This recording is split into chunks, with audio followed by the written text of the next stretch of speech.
Para mitra sadaya judul-judul dongeng di Mang Jaya Official insya Allah aya keneh para mitra seueur keneh para wargi seueur keneh margi Mang Jaya tika pungkur ngadongeng seueur pengarang nu diangkat ku Mang Jaya para mitra di pengarang anu kasebat kahot dugi ka pengarang anu macakal keneh aya para mitra tiasa kagambar dina cariosna kitu atuh. Mangga para mitra Mang Jaya ngaturkeun nuhun dongeng nuju diancak ku Mang Jaya tiasa sanes kasarung kasayang maung dina bagian ke-18. Hatur nuhun ka mitra nu parantos noe subscribe sareng locengna. Parantos ieu para mitra sadaya sering komentar gitu nya. Noe like-na sadayana ge prayogi para mitra atuh teras oge sering ieu ngabagikeun sareng sajabina sadayana ge prayogi ka Mang Jaya margi ieu tiasa kabaca di algoritmana Mang Jaya Official. Mangga Mang Jaya ngaturkeun nuhun ka wargi-wargi Mang Jaya dugi kadanget ieu masih keneh naon teh micin dongeng gitu nya. Mangga etang-etang cenah para mitra ngalenyepan bahasa Sunda. Aduh, mangga jangakeun para mitra kasarung kasayang maung karangan Kiliksa dina bagian ke-18. Wilujeng ngadangukeun.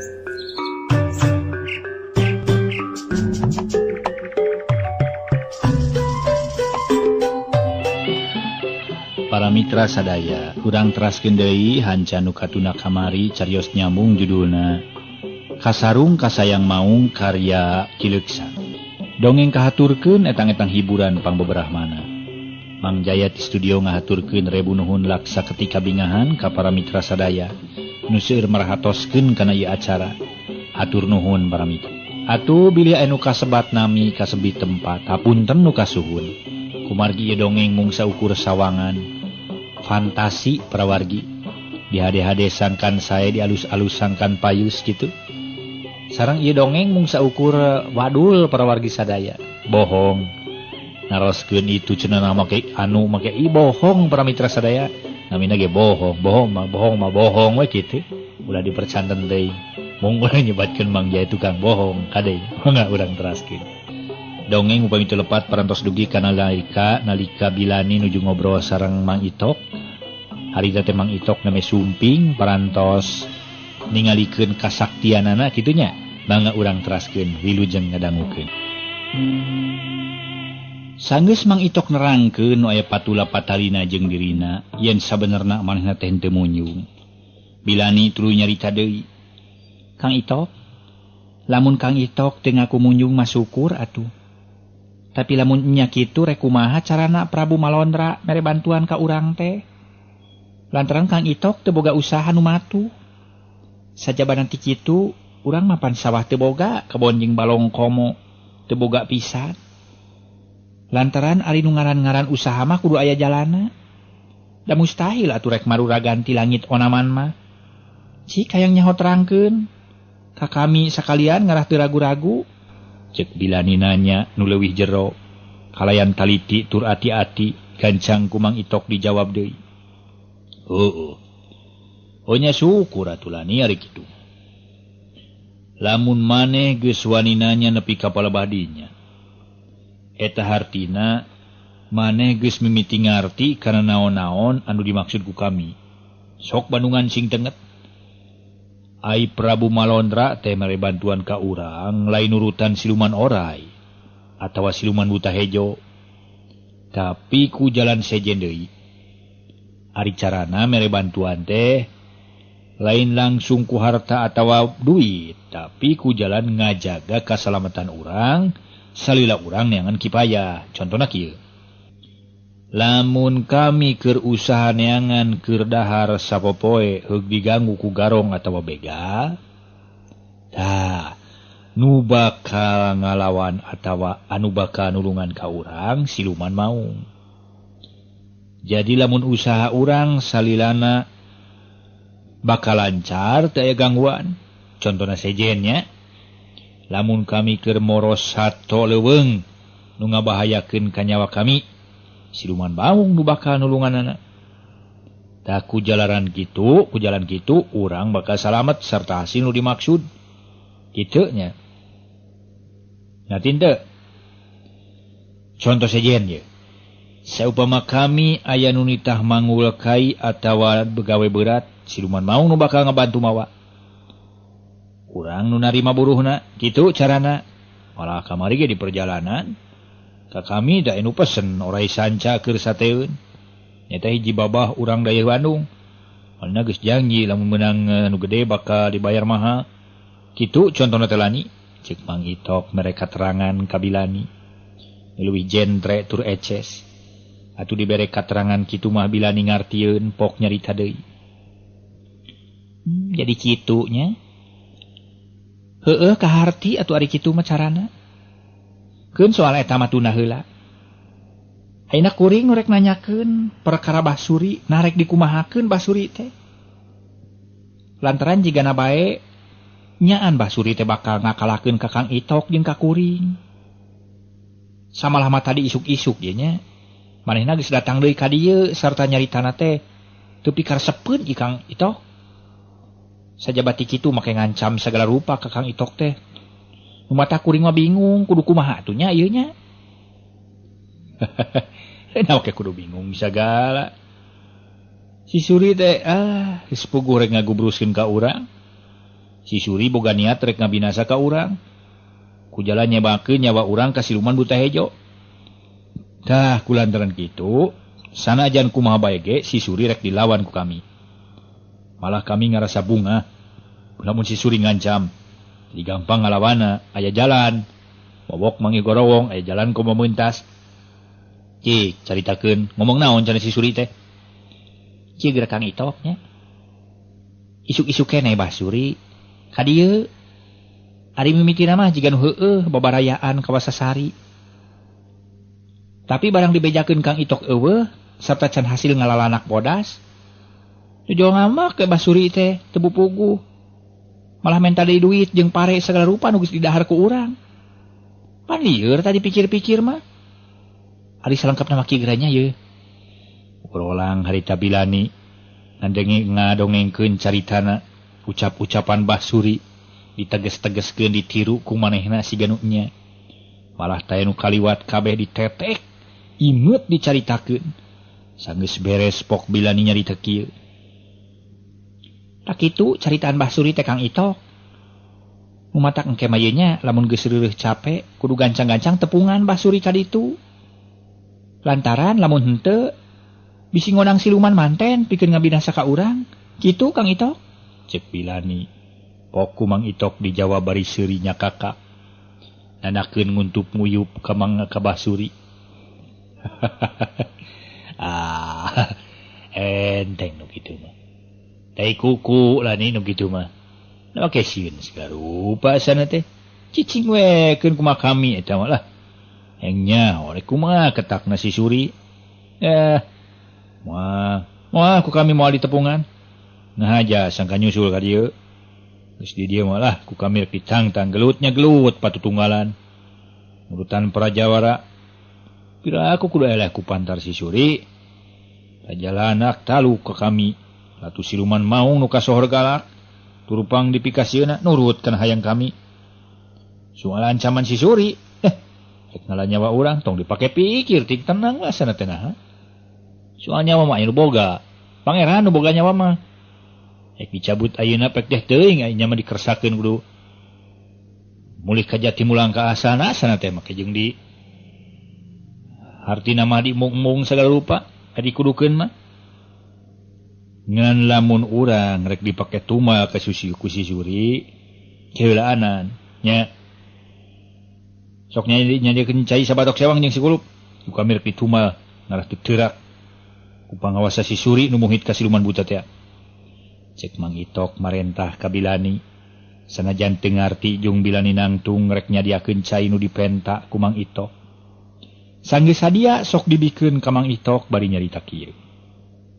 Tak Kang Itok rek dikumahakeun cai teh? Panceuk kami ge rek dipake tumal ngarah pangawasa si Suri teu teurak.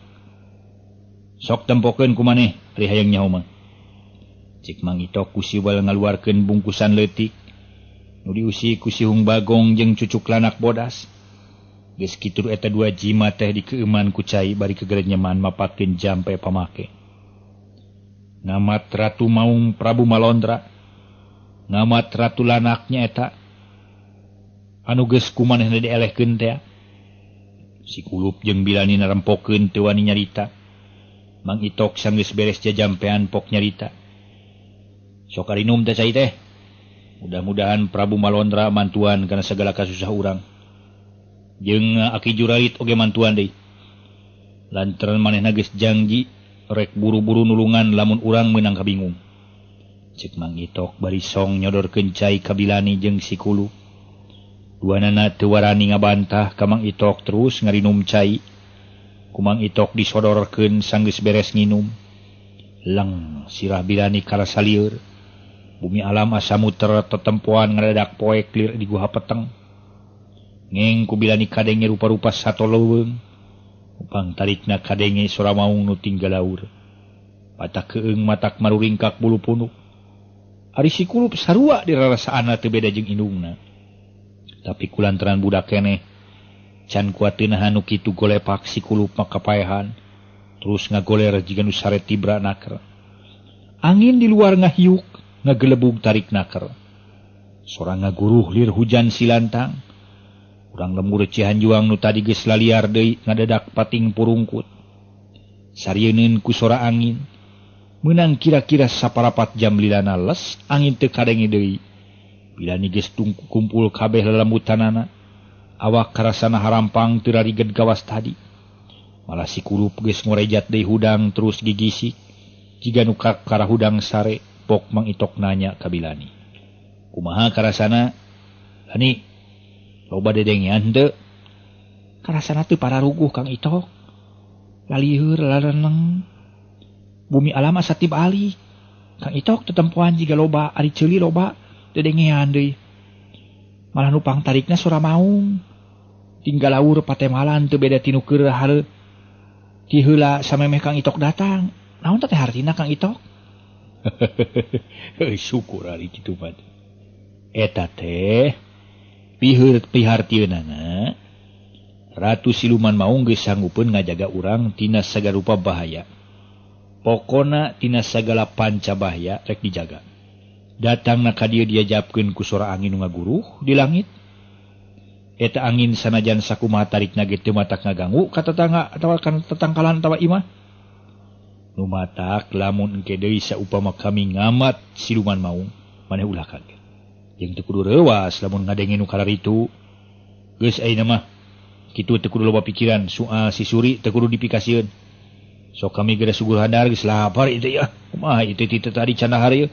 Cek Mang Itok bari ngarobah sila meuni rekep ayeuna mah. Bilani pok nyarita deui. Heug atuh kumaha Kang Itok? Kumaha Kang Itok kuring mah hayu urang dalahar ayeuna mah.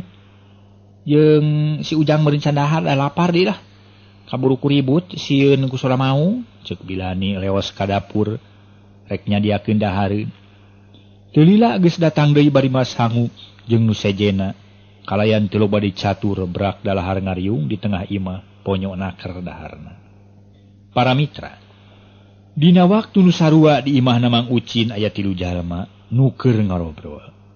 Manehna teh Mang Ucin, Bah Aok jeung Mang Lebe. Eta 3 jalma teh satadina mah rek laliar kaleuweung babarengan. Tapi kulantaran di lembur aya di kajadian nu matak aheng, teu tulus liarna. Dina eta riungan Bah Aok pok carita. Tuh Mang Ucin, oge Mang Lebe. Cika baring nanya ieu naon sababna di lembur urang bulan-bulan ieu loba nu araraneh tur ararahengnya. Nah, peda can ditumbal kitu atawa kumaha ieu teh? Cik hayang nyaho kumaha pamanggih nu duaan yeuh. Da abah ge ngarti sok sanajan ngarola keneh tapi dina pamanggih mah geus saluhureun ti abah yeuh. Kulantaran kitu kumaha teu ngarti abah mah kana soal kieu teh? Cik Bah Aok mimiti muka carita. Mang Ucin can waka ngajawab. Kalah ret ka Mang Lebe nu keur malaweung. Panu neuteup kanu jauh jiga aya nu didagoan. Nempok kitu pok Mang Ucin nanya ka Mang Lebe. Lebe, ada ngunte cariosan Baok. Atuh pugu we kadenge Mamang Ucin. Ngan kuring mah ngahulang sote bingung kupi jawaban. Lantaran sarua ada kuring ge bingung atuh. Teu nyaho naon nu jadi sabab-sababna. Naon nu jadi cukang lantaranana, naon nu jadi kasang tukangna. Sajabati kitu kuring mah keur mikiran nu tadi isu kajadian. Pamajikan kuring nyaksian ku panon sorangan perkara anak beurit jadi maung. Ari ceuk pamikir Mang Ucin kumaha teh cing. Hayang nyaho kaluarkeun pamanggih teh, katrukeun sagarupa pangawisa teh. Cek Bapa Lebe kalahkan nepakeun pertanyaan ka Mang Ucin. Pok ku Mang Ucin dijawab. Bet kari itu geuning. Ari soal kieu mah sarua we kuring ge teu nyaho atuh. Ngan ceuk pamikir kuring, urang tudingkeun kanu gampang we ayeuna mah.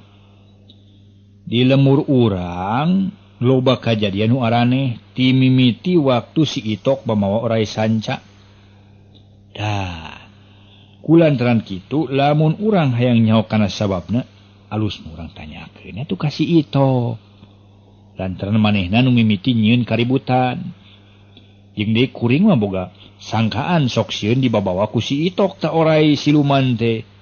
Jadi nurutkeun pamikir kuring mah ieu kajadian teh nu jadi bibit ruruji teh orai siluman. Kitu Mang Lebe. Cek Mang Ucin nyaritakeun pamanggihna dikira-kira sangkan gancang kitu meureun maksudna mah nepakeun ka si Itok. Para mitra pamiarsa.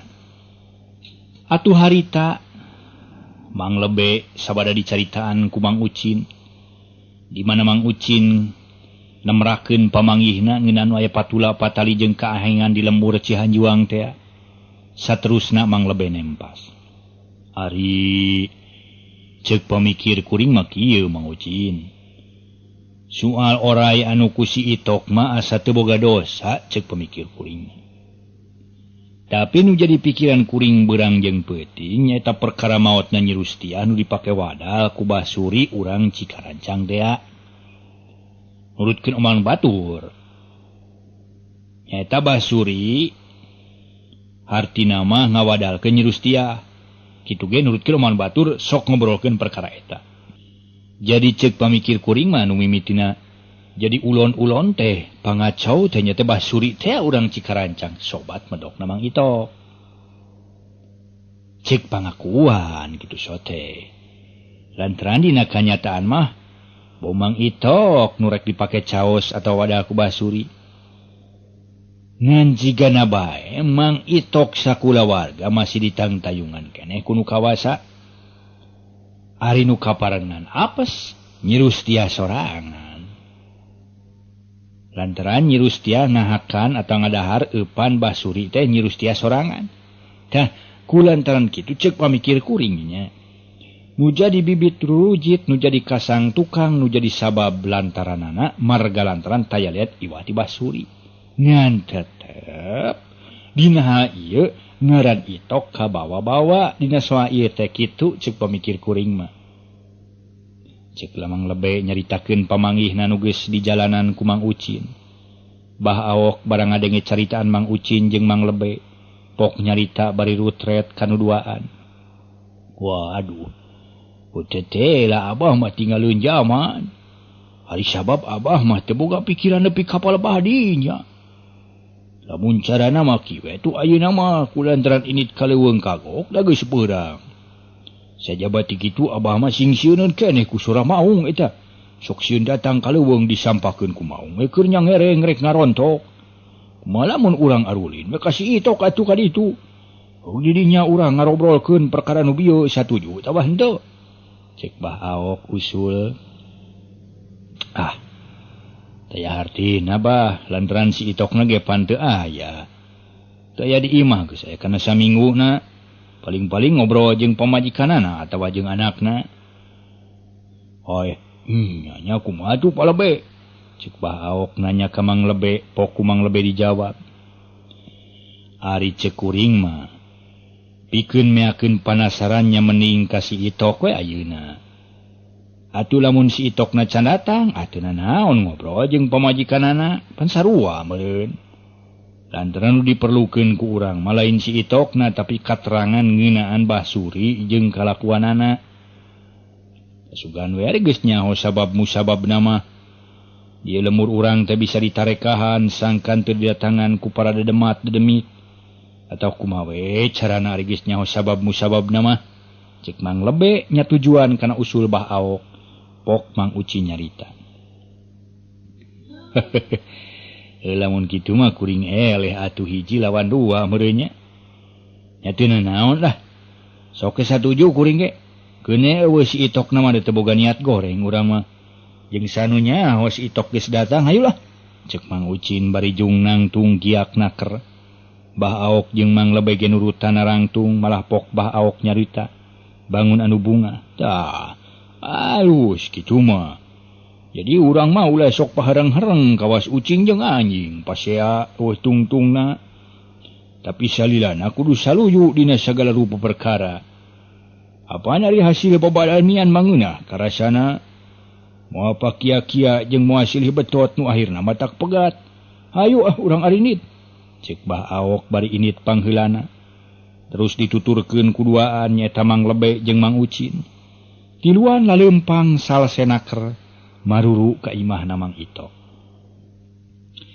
Gancangna carita para mitra. Hangang teu burung datang jauh teu burung cunuk.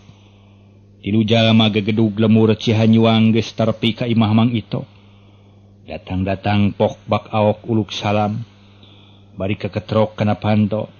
Punten kulan. Cek Bah Aok.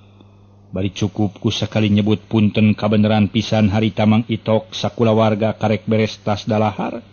Pok ku Mang Itok dijawab. Oi, marangga caralik sadayana dina golodog bulan. Cek Mang Itok di jero imah. Can buru-buru mukakeun panto kalang hadayag dagwe nyarane kana bilik bari nyeunghil. Ari di luar ting rarenyag ngadenge caritaan Mang Itok. Lantaran Mang Itok jika nu geus nyaho kanu di luar. Gancang Bah Aok nyarita. Pangapunten Jang Itok. Yu abah badina tamu ka Jang Itok. Cek Bah Aok nyarita namani sopanaker. Mang Itok tamah resep ngaheureuyan kanu rek nyemah. Pok Mang Itok ngajawab. Nya da kuring nyaho atuh. Nu rek nyemah teh Bah Aok Mang Ucin jeung Mang Lebe nya. Kunaon teu tarulus kaleuweung Bah? Sieun kumaung meureun nya. Esok we bukakeun di luar da pantona ge teu ditulakan. Nya sote dipeundeutkeun loba hayam ka ari mah. Cek Mang Itok bari anggar teu daekeun muka panto. Bah Aok jeung baturna meniting gurubug bakat ku kaget. Jelas bisa nong toreng kadengena. Mang Itok bisa neguh kanu aya di luar. Ngadengi kitu Bah Aok meni molohok bakat ku heran. Mang Ucin pok nanya ka Bah Aok bari nu aya nyarita ngaharewos lalaunan.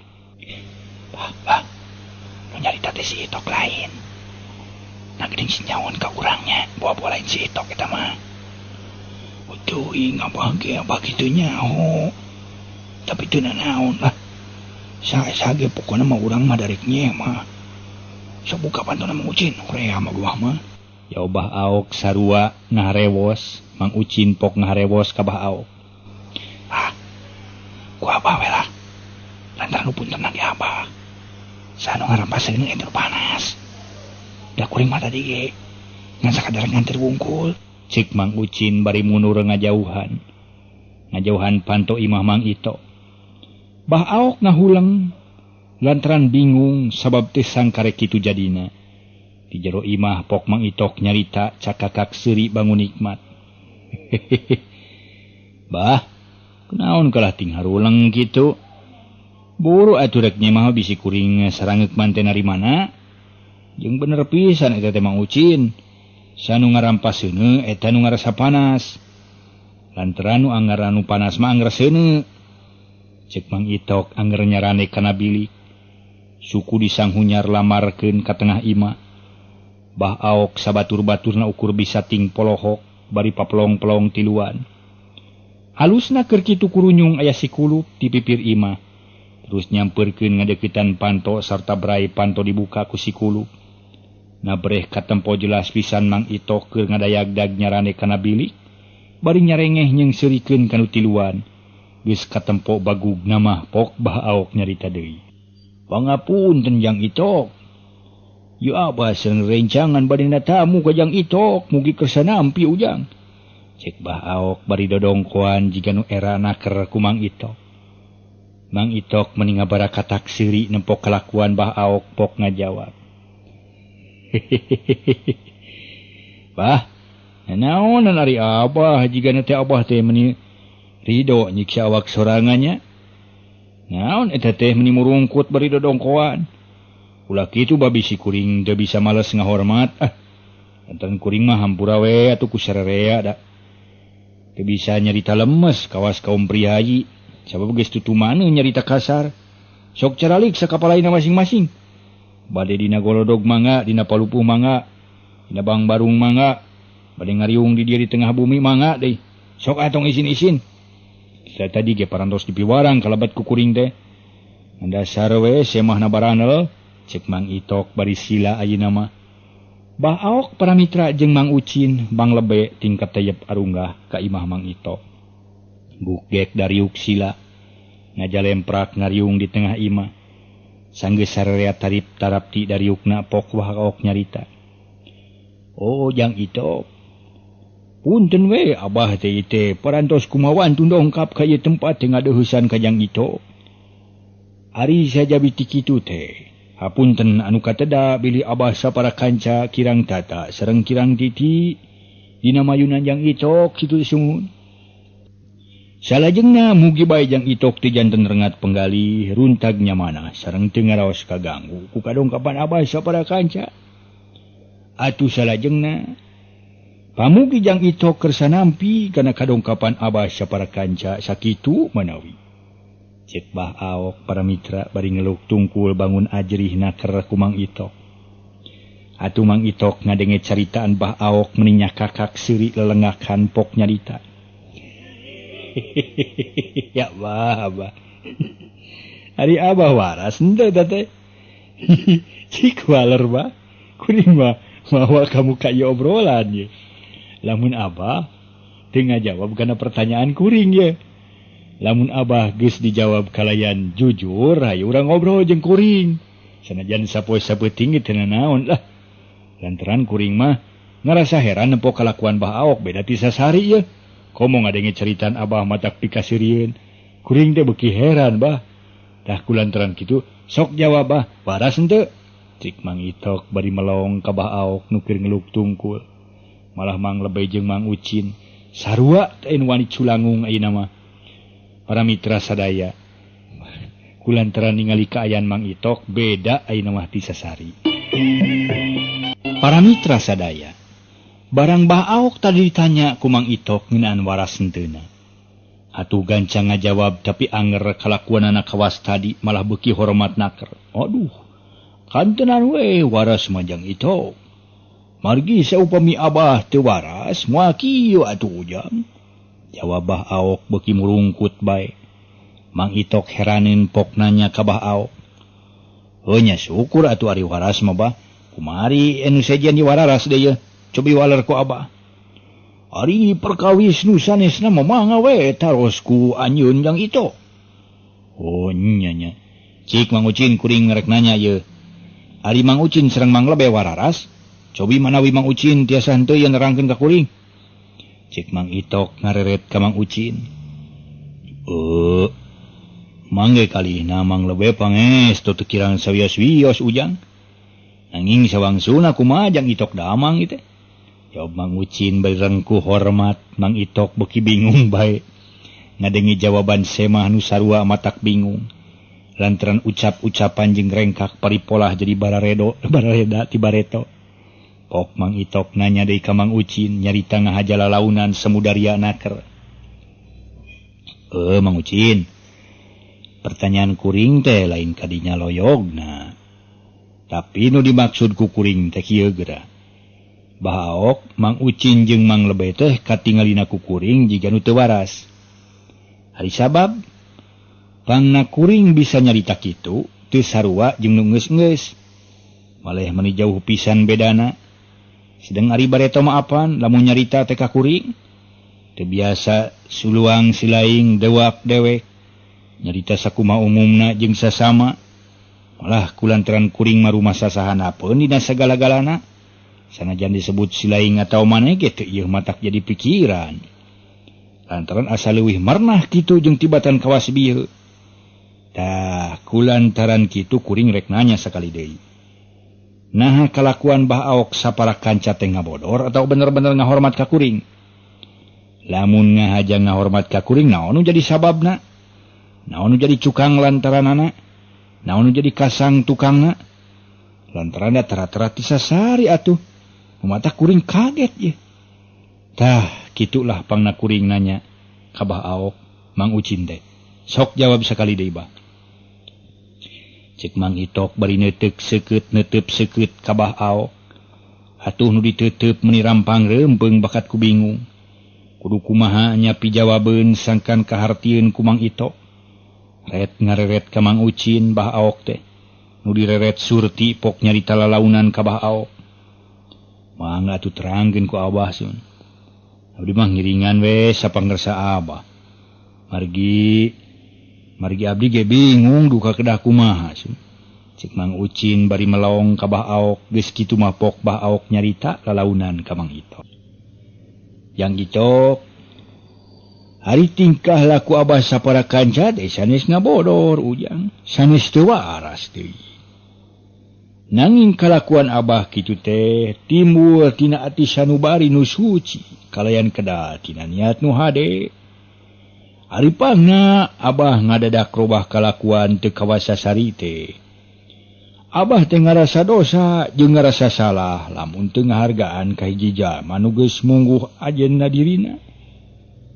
Ari nu jadi marga lantaran ku Abah karasa pisan ujang. Jang Itok teh geus lain Jang Itok bareto, Jang Itok ayeuna mah. Sabab Itok nu ayeuna mah berusaha durung winara, wacis permana tinggal kitu tah. Itok nu ayeuna mah parantos kasipuh ku ilmu dilokat ku pangabisa. Saja beuk ti kitu Abah sapara kanca rumaos parantos katitih pangarti kateter jajaten ku Jang Itok. Tah ku hal ieu pisan Jang Itok. Pangna Abah sapara kanca ngahormat ka Jang Itok teh kitu. Anu janten margi nama Jang Itok. Cek Bah Aok nerangkeun sabab-musababna. Pangna Bah Aok ngahormat ka Mang Itok. Pok Mang Itok dijawab bari molohok ka Bah Aok. Itu si Abah. Nah, Abah teh moka beki boga pikiran nepi ka lebah dinya. Tekahar ti kuring mah ye. Lantaran kuring mah teu rumasa jadi jelema sakumaha nu dicarioskeun ku Abah bieu. Ayeuna kieu lah. Bisi Abah Mang Ucin sareng Mang Lebe sarumping ka rorompok abdi teh beri aya ka perjogian. Mangga atuh lah ku sadayana urang pedar we lah. Engke kadenya Bah ye. Ulawas tadi nyaritana ye urang kolosasari we ngarasa asa jeung dulur lah. Jeung teu kararagok deui. Lamun Mang Ucin ka kuring biasa nyebut Itok, nya Itok we kawasasari. Lamun biasana Abah nyebut ilaing ka kuring, atuh nyebut ilaing we kawas biasana. Kuring lamun nyebut abdi teh sok getek ti koro lah. Muatak urang kawasasari we ngobrolna ngarah leuwih akrab. Leuwih omhang. Lantaran Itok nu ayeuna jeung Itok nu saminggu ka tukang manusana ieu keneh Itok. Kitu Bah, prung ah. Cek Mang Itok para mitra sadaya. Bari keprok jiga ngabobotohan ngadu hayam. Ku Bah Aok gancang ditempas bangun ubang heunaker. Tah, beres atuh keur itu mah sok Mang Ucin. Mang Lebe geura mimitian ka dinya ngobrol teh. Lantaran geus resmi ayeuna mah urang bisa ngobrol kalawan laluasa kawasasari. Sok Mang Lebe ka dinya piheulaanan. Engke Abah nimpah ti tukang tuluy tinih ku Mang Ucin sarta terus diceplok ku Jang Itok pan beres meureun kitu mah. Cek Bah Aok bari meberkeun dampaleungeun ka palebah Mang Lebe. Gancang ku Mang Lebe dibalakakeun sakumaha pamenta Bah Aok. Mangga Bah, ku abdi bade dibalakakeun nya. Dibalakan gitulah. Ini balakakeun dibalakan balak genep ya. Itok. Kulan, iya kuring mah lebe. Kieu geura Mang Itok kieu. Ari kuring teh kalayan dibarengan ku Baok jeung Mang Ucin. Ngahaja pisan datang nepungan ka Mang Itok. Ari nu sadi maksud ka hiji. Ku ayeuna Mang Itok geus saminggu teu katempo ngulamprang di lemur Cihanjuang. Jadi pertanyaan keur kuring sapara kanca, lantaran kuring kacida pisan ngarasa hanyakalna Mang Itok teu ngilu nyaksian naon-naon nu kajadian di lemur urang. Batur maguyur patubruk-tubruk sieun kumaung. Balarea mah riab lalumpatan paheula-heula nembrag panto. Lantaran udag-udag ririwa. Batur mah ting jarerit beri baragadag biri-gidig ngalacir patarik-tarik kalawan dibrik juring. Jalma-jalma salemur Cihanjuang mah ear tingkot seak lantaran udag-udag pasaran nu kumalayang di awang-awang. Tapi nah ari Mang Itok teu tembong-tembong. Teu nyaho aya golodog mang di ruag ku ririwa. Jeung di kamana salila saminggu Mang Itok teh? Cik jawab. Jawabnya. Nu kahiji we engke dituluykeun ku nu kaduana. Cik Mang Lebe bari neuteup ka Mang Itok nu keur molohok. Nempo nu keur cacarita barang ku Mang Lebe dipelong panon Mang Itok beuki gede molototna. Atuh jiga nu silih polototan kawas nu rek tarung. Nempo kaayaan kitu Baok nyarita. Ai. Nanaonan teh Mang Lebe Mang Itok. Ulah karari itu pamali hayo teruskeun obrolna ulah parasea matak pak jauh huma. Cek Baok bari noel pingping Mang Lebe jeung pingping Mang Itok. Gurubug duana ngagurubug pok Mang Itok nyarita. Awam sok ngareureuwas.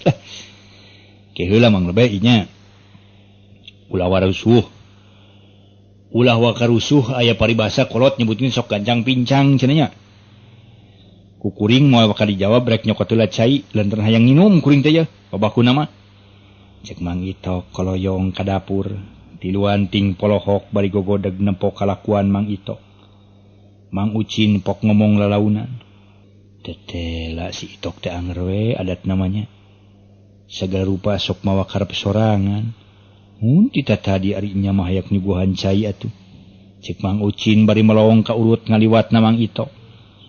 Baok rek ngilu ngomong ti tadi tapi teu tulus. Lantaran Mang Itok kaburu datang manten. Leungeun katuhu ngajingjing teko ari dina leungeun kenca rangem ku batok saopat-opat. Kalayan teu loba carita sok-sok cai sateko jeung batok teh ditunaan. Hareupeun semah nu tiluan. Mang Itok cur nyician batok dieusi kop. Nyata ku opatanana kop Mang Itok nyokot sabatok terus nginum meningalak-lak teu malire kanu sejen. Sambil seueuh nginum pok Mang Itok ngomong ka sarerea. Baok, Mang Ucin jeung Mang Lebe. Lamun harayang nginum mah haridang we nyokot sorangan lah. Tong kudu ditawaran haroream lah, nawaran ge. Tanya kuring rek ngajawab pertanyaan Mang Lebe. Mangga barenungan ku tiluan. Ari kuring teh meunang saminggu lilana ngalalana ngitung lemur ngajajah midangan kori. Ari nu diteangan tayalian iwati neangan tilanak nu cucukna bodas. Tapi hanya ka teu kapanggih bulu-buluna acan. Pugowe kuring teh ngarasa hanya ka lantaran teu ngilu nyaksian kajadian nu tumiba ka urang Cihanjuang kitu teh Mang Lebe. Oh, jadi Mang Itok teh tas neangan anak bodas. Ari Mang Itok iraha datang jeung mana jeung kajadian nu tadi basa aya maung hideung. Cek Mang Lebe nanya ka Mang Itok. Mata kuring macan dira datang malah waktu Mang Lebe saparakan cadaratang ka dieu ge kuring teh karek beres dahar ngariung jeung anak pamajikan. Jadi jeung kajadian nu tadi teh hampir bareng we datang teh lah. Saterusna kumaha Mang Lebe? Nah, nya teu kumaha. Hayang nyaho we atuh ari eta perkara anak bodas. Keur naon atuh teh Mang Itok? Cik Mang Lebe nyaritana campuran. Pak Itok ngajawab deui. Ari eta anak bodas teh lain keur kaperluan kuring. Tapi dipesen ku hiji jalma urang Cikarancang nu ngaranna Basuri. Cenah mah rek diala atina keur nyumponan ka hayang anakna nu keur nyiram. Kitu perkara anak bodas teh. Ari maksud Mang Lebe nanyakeun anak bodas. Rek kumaha kitu? Cek Mang Itok tas ngajawab jadi malik nanya. Tah syukur ari kitu mah tuh. Ari nu jadi pikiran keur kuring mah lain perkara anak bodas na Mang Itok. Tapi nu ngentana nya eta Basuri jadi pangna Mang datang ka dieu dibarengan ku Bah Ao jeung Mang Ucin rek nanyakeun perkara Basuri. Ari nu jadi sababna ti mimiti aya Basuri ku melenang ka lemur urang. Kaayaan di lemur Cihanjuang teh jadi teu aman jeung loba nu dipikasieun. Sajabana ti kitu Mang teh ngarasa penasaran hayang netelakeun perkara Basuri ka Mang Itok. Dah kulantaran kitu cik Mang sapara kanca bere katerangan ngeunaan Basuri saha atuh manehna teh jeung naon pagaweanana kumaha kalakuanana jeung pernah naon ari Mang Itok ka Basuri. Cik jawab Mang Itok kalawan sajujur-jujurna. Ceuk Mang Lebe merekpak ku pertanyaan para mitra sadaya. Atuh Mang Itok oge rada wegah rek ngajawabna kulantaran pertanyaan kacida pisan merekpakna.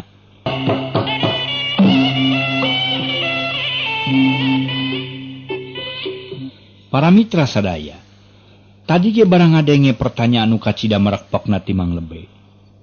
Atuh harita Mang Itok meninga huleng ditanya ku Mang Lebe kitu. Tapi teu lilapok ngawalon sorana ngadadak jadi rada ngagerem kawas maung. Mang Lebe oge Mang Ucin sareng Bah Aok. Pertanyaan Mang Lebe tadi saliwat mah jiga nu neken ka kuring. Yen kuring ngabalukarkeun kaributan di ieu lembur. Tapi ku kuring ge kaharti maksudna pertanyaan Mang Lebe. Ngan samemeh pertanyaan Mang Lebe dijawab ku kuring, jawab heula pertanyaan kuring. Naon sababna Mang Lebe nanyakeun perkara eta ka kuring? Kahiji eta. Ari kaduana, naon maksud Mang Lebe saterusna lamun pertanyaan Mang Lebe geus dijawab ku kuring? Cik jawab heula Mang Lebe. Punten we ieu mah. Lain kuring pinter kodek tapi eta mah geus kitu kahayang kuring. Cik Mang Itok tibatan emalan kalah ka ngajawab pertanyaan Mang Lebe. Punten. Tibatan emalan atawa ngajawab pertanyaan Mang Lebe. Kalah kamalik nanya, lang Mang Lebe jeung Mang Ucin ngahuleng. Malah Bah Aok meuni teu ngiceup-ngiceup bakat ku kaget kula lampahan Mang Itok. Tapi kulantaran Mang Lebe nu perlu ku katerangan ti Mang Itok kapaksa Mang Lebe ngelehan maneh pok ngajawab. Oh Mang Itok. Heug Mang ngelehan maneh. Pertanyaan Mang Itok rek dijawab ku Mang. Sok Bandungan. Ari sababna Mang nanyakeun ieu masalah ka Mang Itok. Kulantaran nu mimiti ngayakeun hubungan jeung Basuri urang Cikarancang teh Mang Itok. Sajabana ti kitu kajadian nu tumiba ka kulawarga Jang Sakri nyaeta ti Mang Itok keneh. Jadi ceuk kasarna mah maotna Nyi Rustiah bojona Jang Sakri akibat tina pagawean Mang Itok. Nyaeta diakibatkeun ku ngadahar pais ati peusing pamere ti pamajikan Mang Itok. Tapi lain hartin amang sapara kanca nuding maehan ka Mang Itok, lain kitu Mang Itok. Kade ulah salah harti. Tapi nya soteh nanyakeun ka Mang Itok hayang yakin pisan. Nya eta teh bener atawa henteu kitu maksudna mah. Ari jawaban nu kadua. Emang sapara kanca saterusna. Lamun geus puguh nu jadi sababna Mang boga rencana hayang buru-buru ngomean atawa mulihkeun deui keamanan jeung katengtreman sarta katenangan di lemur. Lantaran ieu lemur teh hartina mah lemur urang, dicicingan ku urang. Segala manfaatna geus karasa ku urang. Tah kulantaran kitu ngajaga jeung ngariksa keamanan oge geus kawajiban urang sararea.